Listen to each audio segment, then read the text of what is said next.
दोस्तों नमस्कार, स्वागत है आपका आपके अपने प्यारे परिवार लर्निंग डे पर। और दोस्तों मैं हूं आपके साथ आपका अपना दोस्त सौरभ ओझा।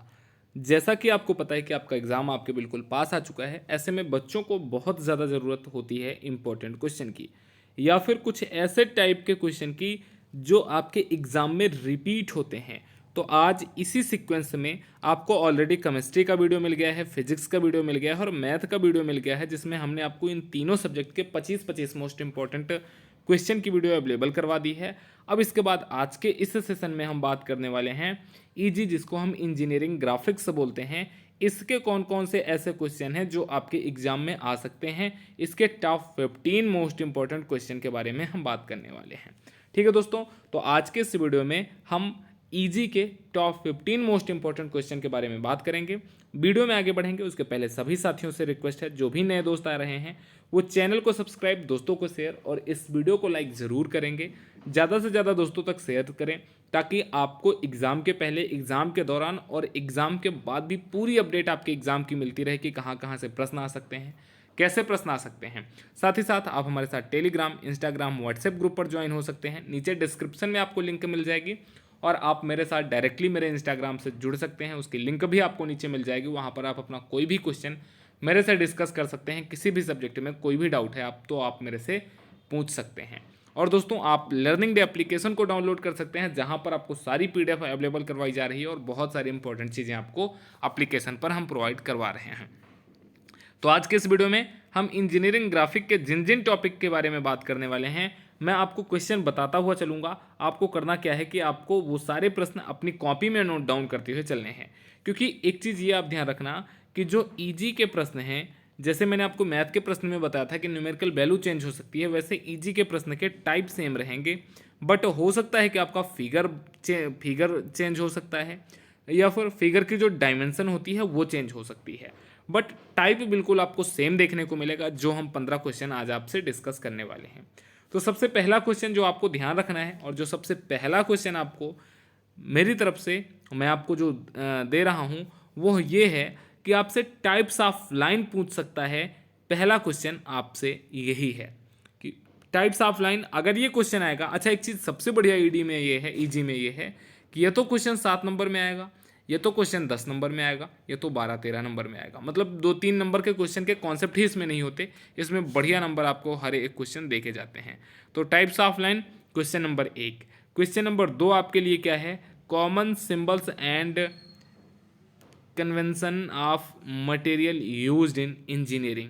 यहाँ से क्वेश्चन आपके, जैसे आप देखोगे कि कोई एक क्वेश्चन 10 नंबर का है तो 5 नंबर में कोई एक पार्ट दे देगा और 5 नंबर में आपसे सिंबल वाली चीज़ें पूछ लेता है। ठीक है, तो सिंबल आपको देख लेने हैं। ऐसे कम से कम आपकी बुक में मुझे लगता है कि 25 से 30 सिंबल होंगे, तो अगर आप एक बार उनको सही से देख लोगे तो आपको वो कंप्लीट हो जाएंगे। एक बार आप उनको रफली बना कर भी चेक कर लेना।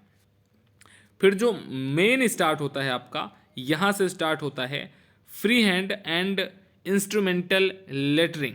मतलब लेटर जो राइटिंग है वो आपको आनी चाहिए, अल्फ़ाबेट की भी, न्यूमेरिकल की भी, capital letter, single stroke, vertical और इंक्लाइंड, ये दोनों चीज़ें। और ध्यान क्या रखना है कि जो रेशियो होना चाहिए वो 7:4 के रेशियो में ही आपके एग्ज़ाम में पूछा गया है और 7:4 के रेशियो में ही आपके एग्ज़ाम में पूछा जाएगा। अब यहाँ से क्वेश्चन कैसे पूछ सकता है कि Ram is a good boy.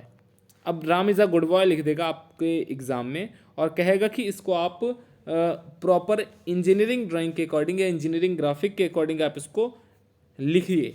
और ये क्वेश्चन आपके पहले जब आते थे तो 7 नंबर में आते थे, अभी हो सकता है कि 8 नंबर में भी आ सकता है, 6 नंबर में भी आ सकता है, लेकिन आप इतना पक्का मान के चलिए कि 5 नंबर प्लस ही रहते हैं।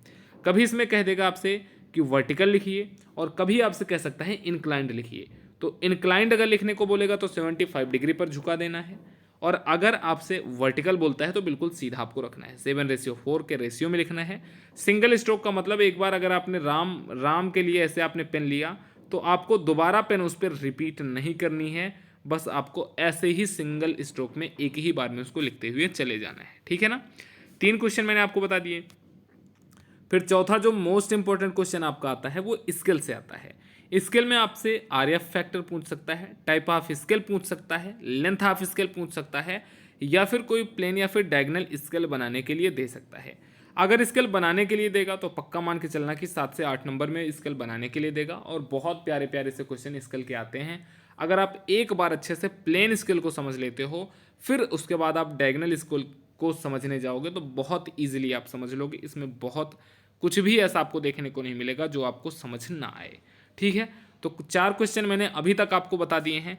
फिर अगला जो मोस्ट इम्पॉर्टेंट, और आप कह सकते हैं कि बिल्कुल आप इसको हाईलाइट कर सकते हैं, ये आपके एग्जाम में हर बार आता है, इस बार भी आएगा, और कंपलसरी क्वेश्चन के रूप में आता है। मतलब कंपलसरी क्वेश्चन का मतलब अगर आपने इस क्वेश्चन को नहीं किया तो फिर आपकी कॉपी चेक ही नहीं होने वाली है, और उस क्वेश्चन का नाम होता है ऑर्थोग्राफिक प्रोजेक्शन।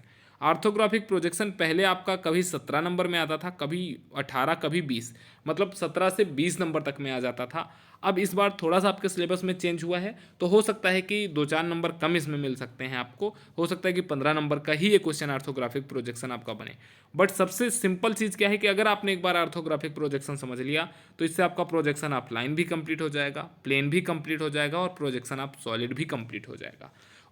और उससे भी सिंपल बात यह है कि सिर्फ आपको फर्स्ट एंगल और थर्ड व्यू आपको सिर्फ समझना है। जैसे फर्स्ट एंगल, थर्ड एंगल, इन सारी चीज़ों के पीछे आपको नहीं भागना, सिर्फ आपको फर्स्ट एंगल की ज़्यादा से ज़्यादा प्रैक्टिस करनी है। और थ्री व्यू, सिर्फ थ्री व्यू की ही इसमें बात करेगा आपसे। थ्री व्यू मतलब आपको उसमें लिखा रहेगा कि कौन कौन से थ्री व्यू बनाने हैं, फ्रंट, साइड और अपर। ठीक है ना, तो ऑर्थोग्राफिक प्रोजेक्शन आपसे पूछता है। फिर प्रोजेक्शन ऑफ सॉलिड, मैंने जस्ट आपको थोड़ी देर पहले बताया, यहाँ से 2 क्वेश्चन बनेंगे। एक प्रोजेक्शन ऑफ सॉलिड बनेगा और दूसरा प्रोजेक्शन ऑफ सेक्शन बन सकता है। किसी भी सॉलिड का सेक्शन आपसे बन सकता है, but maximum chances projection of solid के रहते हैं। कि जैसे आपके सामने कोई एक फिगर दे देगा और कहेगा कि इस फिगर का आप टॉप व्यू, साइड व्यू और फ्रंट व्यू बनाइए, तो बस वही आपका हो जाता है सॉलिड। जैसे प्लेन में हम क्या करते हैं कि सिर्फ 2D को अपनी ड्राइंग में बनाते हैं, और जो सॉलिड होगा वो 3D को ये एक ऑब्जेक्ट दे देगा, 3D को ये एक वस्तु दे देगा, और उस वस्तु को आपको ड्रॉ करके उसका टॉप व्यू, साइड व्यू और फ्रंट व्यू आपको बनाना होगा। मतलब 3D के व्यू को आपको 2D में आपको दिखाना होगा। ठीक है ना, बहुत आसान से यहाँ से भी क्वेश्चन बनते हैं। और सेक्शन का क्वेश्चन कैसे बनेगा, मान लीजिए किसी भी सॉलिड का जो क्वेश्चन बन रहा है वो कोई एक शंकुकोण आपको कुछ इस तरीके से दे देगा, और फिर जो सेक्शन का क्वेश्चन बनेगा वो कहेगा कि हमने इसके बेस से 10 सेंटीमीटर ऊपर से इसका जो ऊपर वाला भाग है वो काट दिया, तब अब बताइए ये शंकु कैसे दिखेगा। तो आप कहोगे शंकु कुछ इस तरीके से दिखेगा। फिर कहेगा कि इस शंकु का टॉप व्यू, फ्रंट व्यू और साइड व्यू बनाइए। तो बहुत आसान होता है, अगर आपने एक बार प्रोजेक्शन आप सॉलिड समझ लिया तो आप सेक्शन को बहुत आसानी से इजीली कर सकते हो। ठीक है ना, फिर उसके बाद दोस्तों आ जाता है आइसोमेट्रिक प्रोजेक्शन। पहले ये सिलेबस में नहीं आते थे, इनमें से क्वेश्चन नहीं पूछे जाते थे, बट अभी यहाँ से आपके क्वेश्चन पूछा जाएगा, और मिनिमम एक क्वेश्चन आप ये मान के चलिएगा कि आइसोमेट्रिक प्रोजेक्शन से पूछा जाएगा। आइसोमेट्रिक प्रोजेक्शन में जो क्वेश्चन आपसे पूछे जाएंगे वो किसी भी एक मतलब आइसोमेट्रिक स्केल पे भी पूछ सकता है, नेचुरल स्केल पे भी पूछ सकता है। और सबसे खास बात है कि आइसोमेट्रिक व्यू और आइसोमेट्रिक प्रोजेक्शन, ये दोनों चीज़ें आपको आनी चाहिए, और ये आपको कहाँ से इंटर रिलेट करना है, ऑर्थोग्राफिक प्रोजेक्शन से। अगर आपको ऑर्थोग्राफिक प्रोजेक्शन प्रॉपर आता है, और जो सेक्शन वाला मैंने आपको बताया projection of solid and section, अगर ये 3 चीज़ें आती हैं तो फिर आइसोमेट्रिक प्रोजेक्शन को समझने में आपको बहुत ज़्यादा दिक्कत नहीं होने वाली है। और इसमें आपके सिलेबस में जो जो चीज़ें दी गई हैं वो लाइन, सर्कल और आर्क का ही आपको दिया गया है, और इसके अलावा आपके सिलेबस में और कुछ भी चीज़ें इसमें आइसोमेट्रिक प्रोजेक्शन में नहीं ऐड की गई हैं। तो आसान है आपके लिए कि सिलेबस जो आइसोमेट्रिक प्रोजेक्शन का है वो सिर्फ 3 चीज़ों में ही आपका समेट दिया गया है। बट इन 3 चीज़ों के लिए, मतलब आइसोमेट्रिक प्रोजेक्शन के लिए, आपको ऊपर की जितनी चीज़ें मैंने आपको बताई सारी की सारी चीज़ें आपको आएंगी, तभी आप कर पाओगे।